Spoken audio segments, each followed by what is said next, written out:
Hola hermanos, los saludo en nombre del Señor. Bienvenidos a un nuevo capítulo en nuestra serie de estudio de Viendo a Cristo en toda la Biblia. El día de hoy hemos llegado ya al fin del Antiguo Testamento, al fin de los profetas menores, al fin del Antiguo Pacto. Es así entonces que el día de hoy vamos a analizar cómo podemos ver a Cristo con un análisis cristocéntrico de toda la Biblia en los libros de Zacarías y de Malaquías, los dos últimos libros del Antiguo Testamento. Empecemos entonces con el libro de Zacarías. Cuando analizamos el libro de Zacarías, es importante recordar que al igual que otros libros de profetas menores, no hay ciencia cierta de cuál fue específicamente su autor. Creemos, por muchas variables, por mucho análisis interno histórico del libro, de que lo escribió el mismo profeta Zacarías. Pero al igual, recuerden, como otros profetas menores, el autor del libro puede haber sido algún escriba contemporáneo de Zacarías o relativamente posterior. Remitiéndonos a el mismo Zacarías, al profeta Zacarías, su nombre significa Yahvé ha recordado. Nombre muy importante, ya que la idea del pacto, recordemos Zacarías post-exilio, paralelo a Ageo. Entonces, el pueblo volviendo del exilio, el nombre Yahvé ha recordado en el nombre de Zacarías, con este significado, hace mucha ciencia cierta, ya que efectivamente daba la sensación de que el haber vuelto del exilio da por sentado de que Jehová se había acordado de su pueblo. Por eso Yahvé ha recordado en el nombre de Zacarías, tiene mucho que ver con el contenido y contexto del libro. Cuando leemos el libro, el mismo señala que Zacarías era hijo de Berequías, hijo de Ido. No sabemos mucho más de Zacarías aparte de esto. Lo que sí sabemos es que debido a la edad que tenía cuando él ministró como profeta, él nació en Babilonia, ¿ya? No tenía la edad suficiente para haberse ido exiliado a Babilonia y haber nacido previamente en Jerusalén, sino que él nació en Babilonia. Y cuando volvió a Jerusalén, probablemente tenía unos 17, 18 años. Ya era un joven. Sabemos también que hubo un Zacarías, un sacerdote Zacarías, que fue mencionado por Nehemías, y en el libro de Nehemías, y encontramos muchas similitudes entre Zacarías, este profeta, y Zacarías, el que es mencionado por Nehemías. Entonces se cree, aunque no hay ciencia cierta, de que ese Zacarías que menciona Nehemías es el mismo. En ese caso, el libro de Zacarías, el profeta Zacarías, era también sacerdote. ¿En qué contexto escribió su profecía? Como ya lo mencionamos, fue contemporáneo de Ageo durante el exilio. Luego del exilio, junto a Nehemías, Cedras y el rey Zorobabel, el profeta Ageo predicó, estimuló a la nación para volverse al Señor, arrepentirse de los pecados de sus padres y reconstruir la ciudad, específicamente con Ageo el templo. Paralelo a él, Zacarías también ministró guiado por el Señor. Cuando lo escribió específicamente, se cree que la primera parte del libro, es decir, capítulo 1 al 8, fue durante el año 521 al 520 a.C., ¿ya? Y la segunda y última parte, los capítulos 9 al 14, lo escribió unos 40 años después, el año 480 a.C., lo que lo haría inclusive contemporáneo con el libro y profeta Malaquías. ¿Qué temas principales desarrolla Zacarías? En primer lugar, al igual que Ageo, alienta a la nación para reconstruir la ciudad, pero a diferencia de Ageo, que lo hacía con un enfoque centrado en el templo, Zacarías lo hace con un enfoque de beneficio futuro. Zacarías estimula la reconstrucción, pero siempre con la mira puesta en el futuro. En segundo lugar, hablando ya de un tema totalmente del futuro, Zacarías señala a Jerusalén como una ciudad santa en el futuro, no solamente en el presente, sino que también en el futuro. La reconstrucción de la nueva Jerusalén como una ciudad santa. Y en tercer y último lugar, en el libro de Zacarías, la atención y el cuidado que siempre tiene Dios por su pueblo. Bosquejo general del libro, un libro, pese a ser un profeta menor, un libro bastante extenso. Veámoslo entonces de manera sucinta para poder hacernos una idea del desarrollo de este libro. En primer lugar, tenemos dos categorías principales en este libro. En las primeras secciones de un ánimo para el presente, un estímulo para el presente, y segunda sección en el libro, la segunda mitad, el futuro del reino de Dios. Cuando vemos la primera mitad, el ánimo para el presente, vemos cómo el profeta, al igual que la mayoría o todos los profetas, llama al arrepentimiento, y de esta manera tiene 8 visiones. 8 visiones. No voy a entrar en detalles de la diferencia entre una visión, un sueño, etcétera, etcétera. Pero estas visiones como tales, las que tuvo el profeta Zacarías, fueron visiones nocturnas. ¿De qué se trataban cada una de ellas? En primer lugar, el hombre entre los mirtos. El hombre entre los mirtos, entre los arbustos. En segundo lugar, 4 cuernos y 4 artesanos. En tercer lugar, un hombre con un cordel de medir, que apunta a la Nueva Jerusalén, la Jerusalén celestial. Cuarto lugar, las ropas limpias para el sumo sacerdote, donde esta visión de Zacarías señala a la vestimenta. El sumo sacerdote por mucho tiempo, el sumo sacerdote Josué, de ese tiempo, paralelo a Zorobabel, al rey Zorobabel, tenía linajes sucios, como que él acumulaba sobre su linaje, sobre su ropa, los pecados del pueblo. Y el que se restituya a la nación, que el pacto de Dios se renueve, iba de la mano con nuevas vestimentas para el sacerdote, como ejemplificando que el Señor limpiaba y se olvidaba de los pecados pasados de su pueblo. En quinto lugar, el candelabro de oro y los 2 olivos, representando la bendición del Señor a través de 2 representantes de él. Muchos consideran que los 2 olivos ejemplifican a Zorobabel y a Josué, sumo sacerdote y rey, y otros consideran que estos enviados del Señor, más que rey y sumo sacerdote, eran Ageo y Zacarías, como profetas.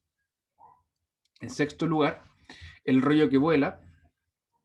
El séptimo lugar, la mujer en un efa era una especie de cántaro donde se medía y guardaba el aceite. Y en octavo y último lugar, la visión nocturna de los 4 carros. Estas son las 8 visiones nocturnas del profeta Zacarías. Luego, en la sección del ánimo para el presente,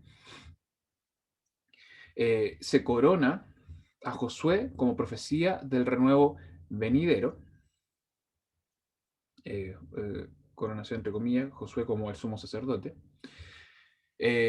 Siguiente, la sección de problemas sociales y la transformación de Jerusalén. Tenemos con Zacarías un asunto de que recordemos las profecías que estaban apuntando al restablecimiento del reino de David, que un descendiente de David volvería a reinar, como la descendencia de David sería restaurada. Recordemos el pacto del Señor que había hecho con él, de que un descendiente de él reinaría por la eternidad. Y muchos veían ese cumplimiento en Zorobabel, en el rey Zorobabel, y decían, genial, este era el Mesías esperado. Pero Zacarías señala cómo Jerusalén aún debía transformarse. Existen preguntas sobre el ayuno, existe una consideración del Señor, o un juicio del Señor sobre cómo fracasaban en hacer justicia y debían mostrar misericordia y no lo estaban haciendo. El Señor de esta manera entonces apunta a una bendición futura, más que presente. También en esta misma, las preguntas del ayuno que se habían estipulado, el Señor las responde. Y también, finalizando esta primera sección de Zacarías, el Señor indica a través del profeta que las bendiciones de Dios hacia su pueblo serán extendidas hacia el resto de la humanidad. Ya sabemos con la expansión del Evangelio posteriormente de que esto se hace real, esta profecía se cumple. Y en segundo lugar, la segunda sección del libro nos indica el futuro del reino de Dios, ya no como un ánimo de presente, sino que es totalmente pensando en el futuro. Y entonces Zacarías nos presenta 2 oráculos, o sea, 2 grandes profecías. En primer lugar, un juicio de Dios sobre las naciones y cómo llega el rey anunciado a Jerusalén. Después, en la sección más adelante, vamos a ver cómo vemos a Cristo en Zacarías, y aquí específicamente nos vamos a basar en estos capítulos del libro. Cómo llega Dios, el rey prometido de parte de Dios desde el sur, cómo el rey pastor, este rey que se menciona, no se menciona como llegando, como viajero, entrando a la ciudad, sino que como un pastor, cómo destruye él los ídolos. De esta manera, Zacarías nos presenta un poema sobre cómo las naciones orgullosas son destruidas.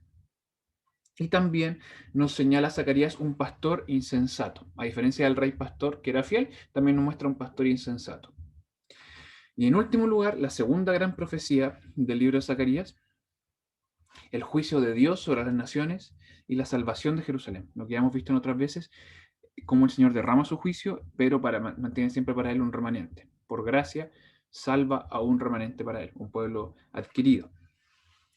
Eh, el pueblo de Dios se lamenta en Jerusalén, la tierra de Judá es purificada, el pastor que ya habíamos mencionado es herido, guerra contra Jerusalén y una celebración final de la fiesta de los tabernáculos. Este es el libro de Zacarías, como les mencionaba, un libro extenso. Primera sección, ánimo para el presente. Segunda sección, profecías específicas sobre las naciones, el juicio de Dios y la redención de un remanente para él. ¿Cómo vemos el carácter de Dios en Zacarías? ¿Cómo vemos eh, cómo podemos desarrollar y conocer mejor a nuestro Señor a través del libro de Zacarías? En primer lugar, Zacarías nos apunta a un Dios perdonador y como siempre es fiel. Como lo hemos visto en el Antiguo Testamento, varias partes, pese al pecado, el Señor es amplio en perdón. Y pese al castigo, Él siempre espera a su pueblo, a sus hijos, para que se arrepientan de corazón. Y si se arrepientan de corazón, su oído está atento para perdonarlos, porque Él es fiel y justo. ¿Ya? En segundo lugar, en Zacarías, vemos como el Señor ofrece arrepentimiento. Aún hay tiempo para arrepentirse y que regresemos a Dios. ¿Ya? Conectado con la primera idea, este arrepentimiento, siempre hay tiempo para arrepentimiento y que regresemos a Dios. En tercer lugar, como ya lo hemos visto muchas otras veces, se nos presenta a través de un profeta el Dios soberano sobre todas las naciones. Pero específicamente Zacarías apunta a este cumplimiento a través del Mesías. O sea que a través del Mesías se van a doblegar todas las naciones. Y en último lugar, como un Dios santo, como un Dios justo, exige también de parte de su pueblo que seamos santos y obedientes. No como una sugerencia, sino que Él lo exige. De esta forma se nos presenta Dios, el carácter de Dios, a través del libro de Zacarías. Pero, a lo nuestro, ¿cómo podemos ver a Cristo en el libro de Zacarías? Vemos a Cristo en el libro de Zacarías como Jesús, nuestro Rey humilde. Zacarías 1.3 dice, les dirás pues, así ha dicho Jehová de los ejércitos. Volveos a mí, dice Jehová de los ejércitos, y yo me volveré a vosotros, ha dicho Jehová de los ejércitos. Cuando consideramos el libro de Zacarías, es una gran bendición cuando analizamos este libro, saber que los evangelios citan la segunda sección de Zacarías más que cualquier otro libro del Antiguo Testamento cuando se refieren al sufrimiento y muerte de Jesucristo. Los versículos del 9 al 14 de este libro tienen más citas en la muerte y sufrimiento de nuestro Señor Jesucristo que cualquier otro libro del Antiguo Testamento. Por ende, poder ver a Cristo de manera directa en el libro de Zacarías, específicamente en sus últimos capítulos, nos va a resultar más fácil, ya por la cantidad de veces que es mencionada por los evangelistas. Como les decía, Jesús, nuestro Rey humilde, como ya lo podíamos ver en el bosquejo del libro, Zacarías nos apunta a un rey que entraría a la ciudad. Y como les decía recién ahora, vemos a Cristo en Zacarías como Jesús, nuestro Rey humilde. El rey que viene cabalgando, capítulo 9, dice, alégrate mucho, hija de Sión, da voces de júbilo, hija de Jerusalén. He aquí tu rey, vendrá a ti justo y salvador, humilde, cabalgando sobre un asno, así sobre un pollino, hijo de asna. Y de Efraín destruiré los carros y los caballos de Jerusalén, y los arcos de guerra serán quebrados, y hablará paz a las gentes, y su señorío será de mar a mar, y desde el río hasta los fines de la tierra. Esta profecía de Zacarías nos dice, va a venir un rey cabalgando en un caballo a declarar guerra y va a destruir a sus enemigos, como lo hemos leído en otros profetas. Aquí el carácter de este rey que menciona Zacarías es de un rey humilde, que viene sentado en un pollino, en un hijo de asna. Llega en son de paz. De hecho dice, los arcos de guerra serán quebrados, destruiré los carros de Efraín. Y él hablará paz a las gentes. Y su señorío será de mar a mar. Como les decía, la soberanía de Dios sobre las naciones se demostrará, se dejará ver a través de este rey pacífico, humilde, que predicará paz a las gentes. ¿Quién es? Mateo 21 dice, y todo esto fue hecho para que se cumpliese lo que fue dicho por el profeta que dijo, decía la hija de Sión, he aquí tu rey viene a ti manso y sentado sobre una asna y sobre un pollino, hijo de animal de yugo. Y los discípulos fueron e hicieron como Jesús les mandó. Entonces Zacarías cuando dice, viene un rey prometido por Dios, viene un rey de parte de Dios, humilde, tu Salvador, justo, que va a predicar paz a la gente, ¿quién es? Cristo.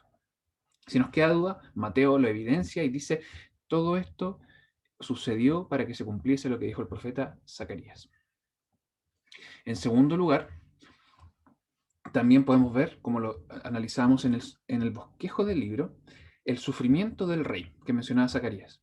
Entre comillas, eh, Zacarías dice, miren a quién han traspasado, o sea, miren a quién han herido. Capítulo 12, dice así, y derramaré sobre la casa de David y sobre los moradores de Jerusalén espíritu de gracia y de oración, y mirarán a mí, a quien traspasaron, y harán llanto sobre él, como llanto sobre unigénito, afligiéndose sobre él como quien se aflige sobre primogénito.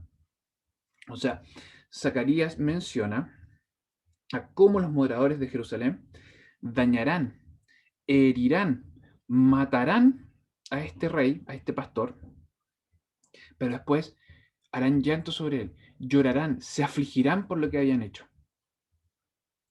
Juan 19, el apóstol Juan, capítulo 19, versículos 34 al 37, dice, empero uno de los soldados le abrió el costado con una lanza y luego salió sangre y agua. Y el que lo vio da testimonio y su testimonio es verdadero. Y él sabe que dice verdad, para que vosotros también creáis, porque estas cosas fueron hechas para que se cumpliese la escritura. Hueso no quebrantaréis de él, que lo encontramos en los Salmos. Y también nuestra escritura dice, mirarán al que traspasaron, que es la cita aquí en Zacarías. Entonces Zacarías nos habla de cómo este pueblo dañaría al rey, a este pastor enviado de parte de Dios. Lo dañaría, lo mataría. Si nos queda duda de su cumplimiento en Cristo, el apóstol Juan nos dice, aquí en la muerte del Señor Jesucristo vemos la profecía que está en los Salmos y también lo declarado por el profeta Zacarías. De esta manera podemos ver a Cristo, su sufrimiento y su muerte en el profeta Zacarías. Y en último lugar, también vemos cómo el pueblo rechaza a este buen pastor. Capítulo 13. Levántate, oh espada, sobre el pastor, y sobre el hombre compañero mío, dice Jehová de los ejércitos. Hiere al pastor, y se derramarán las ovejas, mas tornaré mi mano sobre los chiquitos.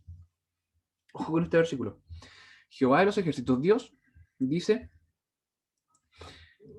levanten la espada contra el pastor, hieran al pastor. Inclusive este daño alcanzará a sus ovejas. Dios inclusive tornará su mano sobre los chiquitos.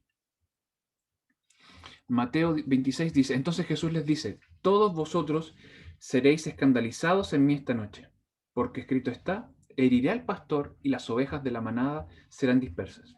El Señor Jesucristo menciona y cita al profeta Zacarías cuando habla en sí mismo. Él dice, yo soy el buen pastor. A mí es de quien Zacarías decía que me van a herir. Pero ojo con la profecía de Zacarías, dice que Jehová de los ejércitos mandó esto. Recordemos en los evangelios cuando dice el Señor, más venido el cumplimiento del tiempo, Dios envió a su Hijo. La voluntad del Señor, Él envió a su Hijo a morir por nosotros.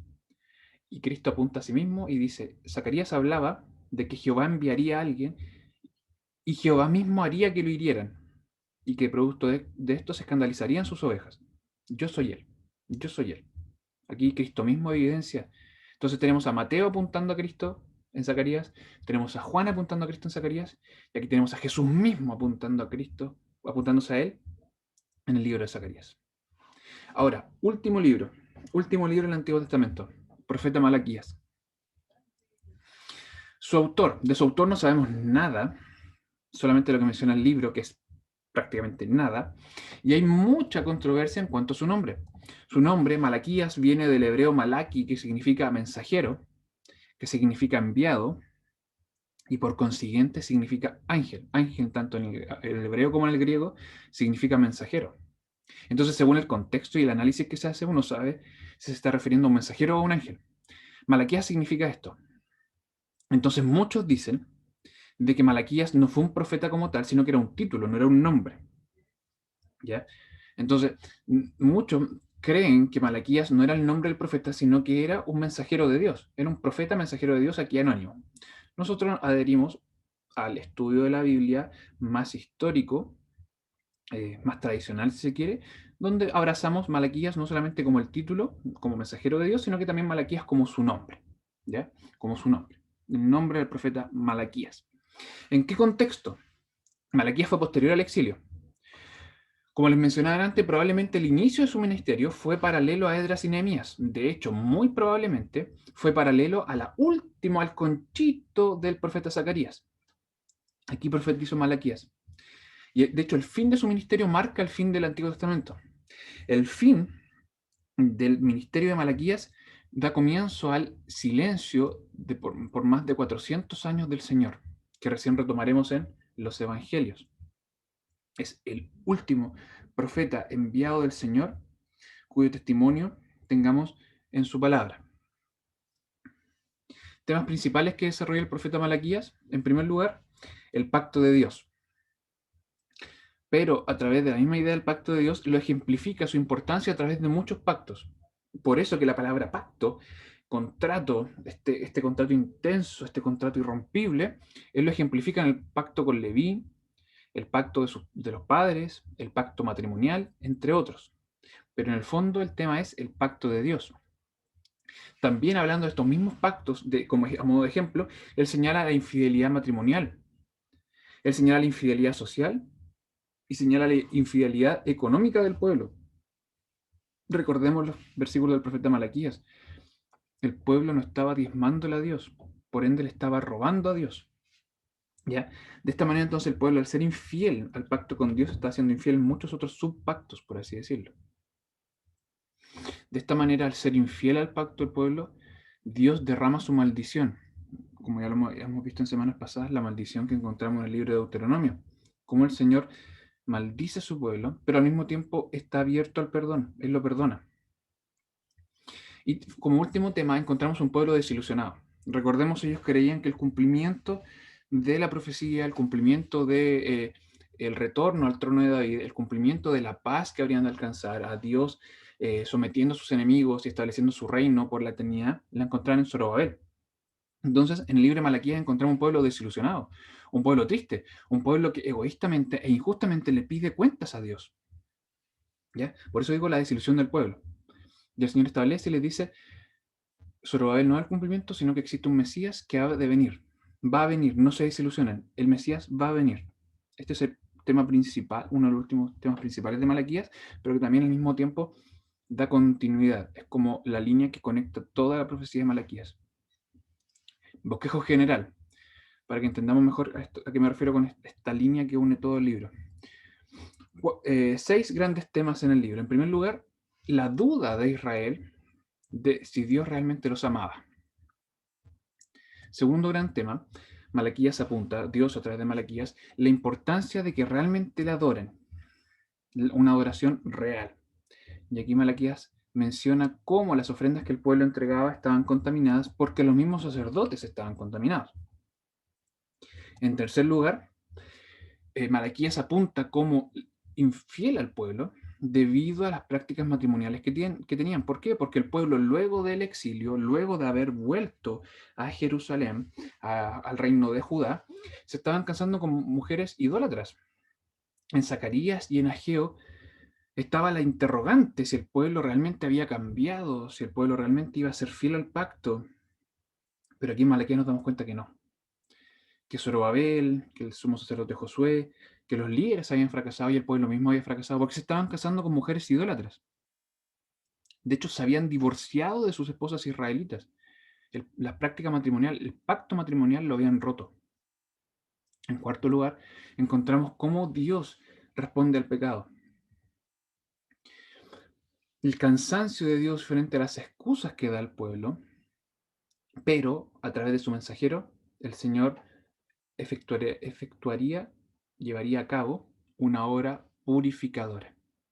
Y aquí llegamos al quinto punto en el libro de Malaquías, el deseo de Dios de perdonar y bendecir a su pueblo, porque su promesa no cambia, es inmutable, porque si está bajo la gracia, si es su pueblo, recordemos, no el Israel de carne, sino que por fe, si es su pueblo, el Israel invisible, Él perdona, al que se arrepiente, lo perdona. Pero, pese a esto, Malaquías hace un paréntesis en cómo el pueblo no solamente había transgredido el pacto matrimonial, sino que también había transgredido el pacto económico. Había roto la promesa de el diezmo, que recordemos era parte del antiguo pacto, era parte de la ley de Moisés, El pueblo le estaba robando a Dios al no diezmar. Y en sexto y último lugar en el libro encontramos la gran distinción que hace Dios entre el justo y el impío. Vemos actitudes y palabras duras de parte del Señor a través de su mensajero hacia los cínicos, hacia los injustos, pero vemos una conducta piadosa, vemos una apertura al perdón, un llamado al arrepentimiento hacia los fieles. En último lugar, Malaquías cierra con un fin, una conclusión, apuntando hacia el día del Señor. Lo vamos a ver más adelante. Teología en el libro de Malaquías, el carácter de Dios revelado en la profecía de Malaquías. ¿Cómo podemos conocer más a nuestro Señor? ¿Cómo podemos conocerle mejor a través del libro de Malaquías? En primer lugar, el Malaquías indica una mala comprensión del pacto de Dios. De aquí que el Señor tenga que enviar un mensajero del pacto. Porque el pueblo, recordemos, en el Antiguo Testamento habían tomado la ley y la habían torcido, la habían transformado en obligaciones, la habían transformado en compromisos vacíos. Una tras otra vez el Señor les decía, no quiero sacrificio, quiero obediencia, quiero sus corazones, no quiero sangre de cordero. Esta era solamente una muestra externa, lo que quiero es sus corazones. Dame, hijo mío, tu corazón, dice el Señor. Y lo dijo una tras otra vez. Entonces, esta mala comprensión del pacto de Dios, como que el Señor lleva a cabo su pacto unilateralmente sin nosotros arrepentirnos, sin nosotros someternos en santidad, es el error. ¿Ya? Un error que muchos cristianos podemos tener a día de hoy. Ya ocurría muchas veces en el Antiguo Testamento. Cómo su pueblo considera el pacto de Dios como algo unilateral, siendo que ellos vivían en pecado. Creían que no debían considerar su santidad. De aquí pasamos a la segunda parte de esto, cómo el pueblo se había conformado al mundo, cómo el pueblo se había acostumbrado a lo que el resto de la gente hacía. Creía que podía moldarse, creía que podía adaptar esta idea de sincretismo, como de mezcla, como de sí, yo hago lo que dice el Señor, pero al mismo tiempo hago lo que no dice el Señor porque en mi nación se hace, y creaban como aberración, olvidando que lo que exigía el Señor era santidad, como modelo de vida, no como una opción. Apartarse, no apartarse físicamente, sino que guardarse para Él. De ahí que guardemos el domingo como día del Señor, de ahí que guardemos sus mandamientos, de ahí que guardemos su palabra, etcétera, etcétera. Tercer gran tema en cuanto al carácter de Dios en este libro, el Señor ama, redime y protege a su pueblo. ¿Ya? Tiene esta consideración, ya que su gracia cubre a su pueblo, los protege, nos protege, pero cuanto más nos redime. De ahí que estemos en paz con Él. No porque nosotros queramos, no porque nosotros lo valgamos, sino porque Él nos bendice con esto. Pero al mismo tiempo, y muchas veces se nos olvida, el odio y juicio de Dios sobre su pueblo. ¿Ya? El odio sobre sus enemigos, el odio y el juicio, valga la redundancia, justo de Dios sobre sus enemigos. Y obviamente debemos también hacer mención al carácter de Dios en Malaquías, ya que de esta manera establece un epílogo, como un inciso final, una especie de paréntesis final para terminar el Antiguo Testamento, la revelación del Antiguo Pacto, el final de la revelación del Antiguo Pacto. Capítulo 4, versículos 4 y 5 dice, acordaos de la ley de Moisés mi siervo, al cual encargué en Horeb ordenanzas y leyes para todo Israel. Y aquí yo os envío a Elías el profeta antes que venga el día de Jehová grande y terrible. Él convertirá el corazón de los padres a los hijos y el corazón de los hijos a los padres. No sea que yo venga y con destrucción hiera la tierra. Uno puede leer estos versículos y quedarse con algunas cosas. De hecho, lo vamos a ver más adelante viendo a Cristo en estos versículos. Pero notemos lo hermoso de la redacción del Señor. El Señor concluye el Antiguo Testamento con estas palabras a través de Malaquías. Y nos resume el Antiguo Testamento. Nos dice, acuérdense de la ley de Moisés mi siervo.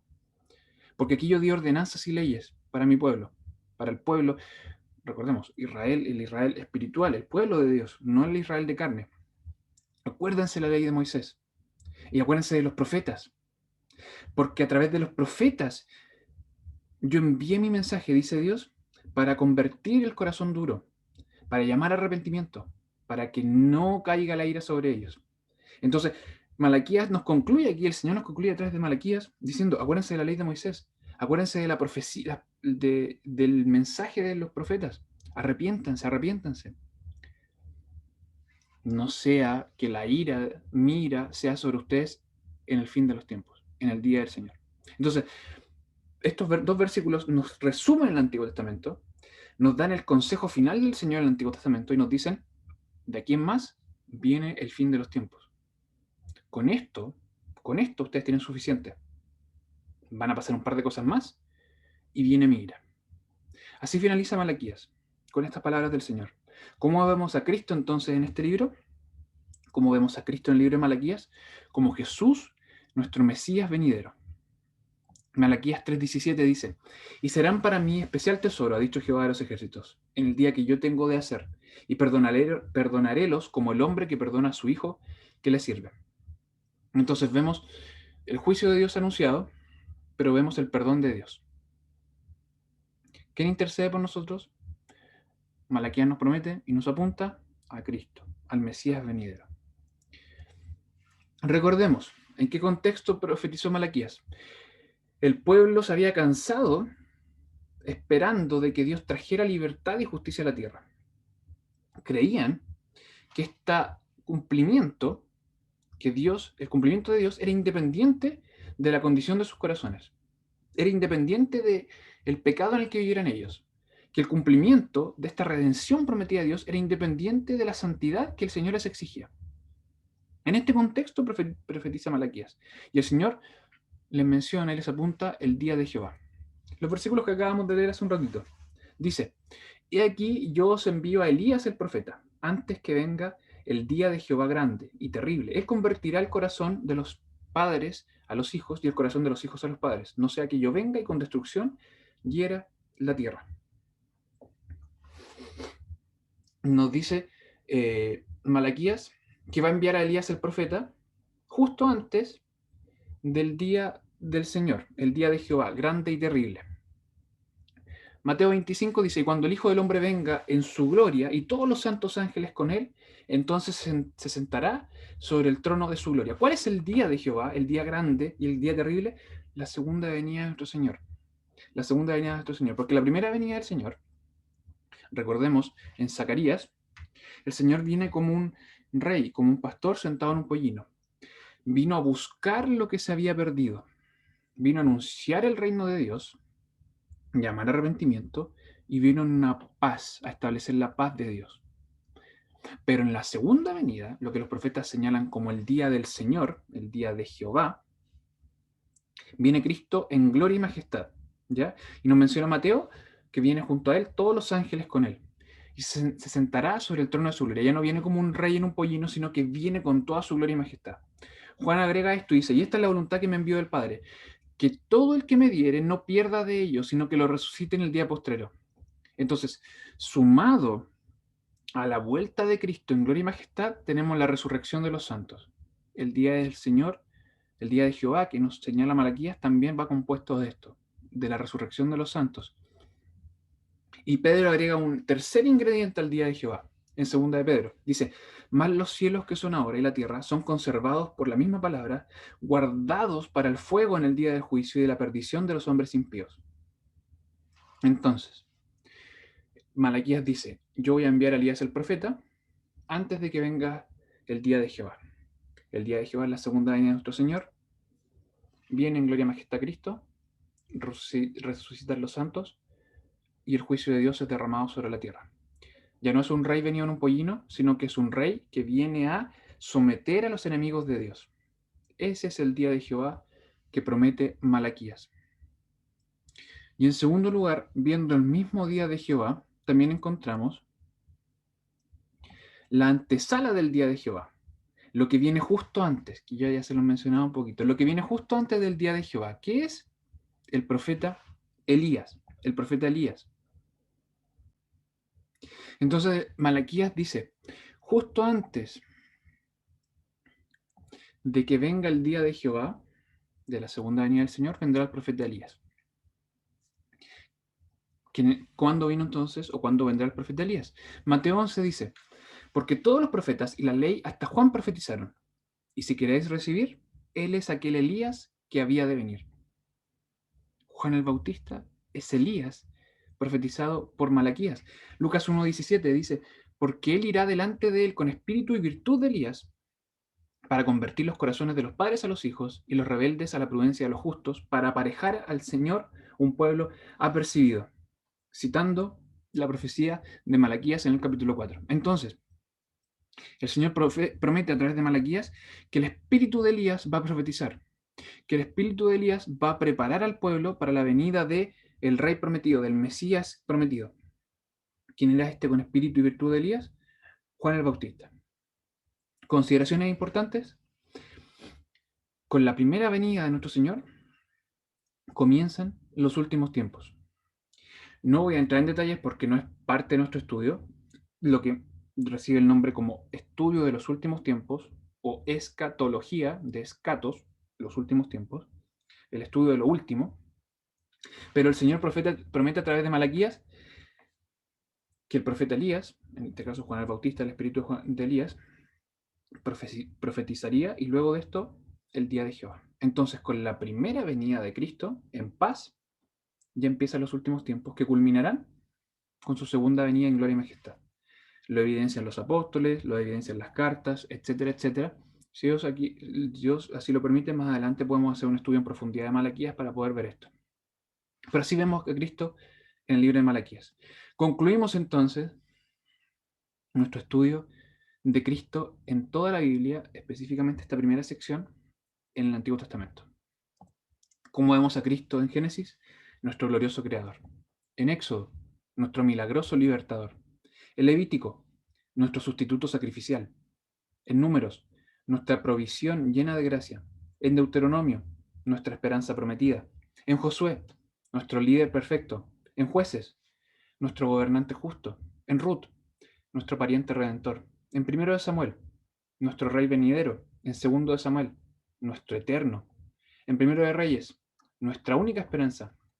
En Segundo de Reyes, nuestro profeta perfecto. En Primero de Crónicas, nuestro restaurador perfecto. En Segundo de Crónicas, nuestra verdadera adoración. En Esdras, nuestra esperanza de regreso. En Nehemías, nuestro edificador de lo quebrantado. En Esther, nuestro abogado divino. En Job, nuestro salvador sufriente. En Salmos, nuestro rey digno de alabanza. En Proverbios, nuestra sabiduría divina. En Eclesiastés, nuestra verdadera esperanza. En Cantares, nuestro compañero más íntimo. En Isaías, nuestro Salvador soberano. En Jeremías, nuestro nuevo pacto. En Lamentaciones, nuestro fiel Señor. En Ezequiel, nuestro verdadero templo. En Daniel, nuestro gran rey. En Oseas, nuestro esposo que nos busca. En Joel, nuestra bendita esperanza. En Amós, el portador de nuestra justicia. En Abdías, nuestro juez justo. En Jonás, nuestro Dios misionero. En Miqueas, nuestro rey compasivo. En Nahum, el que lleva la ira en nuestro lugar. En Habacuc, nuestra gozosa salvación. En Sofonías, nuestro poderoso mediador. En Ageo, nuestra prioridad principal. Y los que hemos visto hoy, para concluir, Zacarías, nuestro rey humilde, y cómo vemos a Cristo en el libro de Malaquías, nuestro Mesías venidero. Que el Señor les bendiga. Gozoso en el Señor de poder compartir con ustedes, de poder crecer en la gracia y conocimiento de nuestro Señor a través de su estudio, de su palabra, del Antiguo Testamento.